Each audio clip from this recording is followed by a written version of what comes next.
Okay, I sat down and I had a long talk with myself after I saw our next movie, which is named Child's Play 2. And I found myself having an argument between my head and my heart. My head told me that this movie did indeed deliver the goods, that it was a truly frightening thriller and it was a well-made film.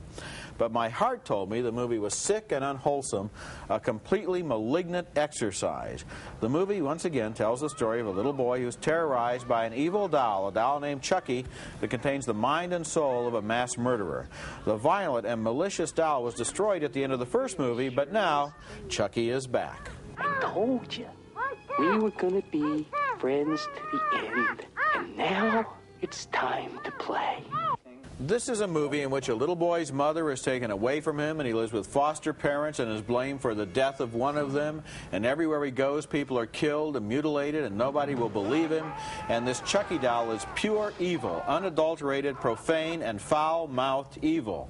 The closing sequence of Child's Play 2 inside a toy factory is truly horrifying. It's good filmmaking, but it made me feel unclean and disturbed as I was watching it, and I can only imagine what effect it might have on small children.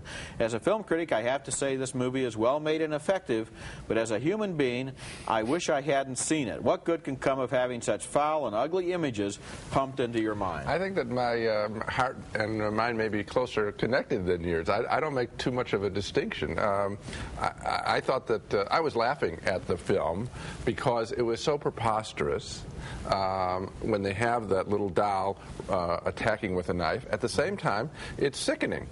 And so I didn't think that the filmmaking was pretty good. The only thing I'll grant you is that the final fight in the toy factory is well staged, yes, because you have all the boxes and that's and the assembly line and all the other stuff. Okay, yes. that part. But that's the end of the picture.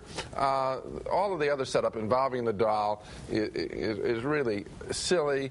And again, I must stress how violently abusive the doll is and how sickening the role that an actual child had to play opposite. Even then you're contradicting yourself, because if it's silly, then it wouldn't be violently abusive. It's more than silly, Gene. Oh, no. It's really sick. I have a knee-jerk response to showing children in jeopardy, and it is cheap, it is rarely justified, and in this piece of trash, it's not justified Well, my at only all. point would be that the movie is even worse because it's so well made. You have to grant it, it's well made, and that's only in the last sequence.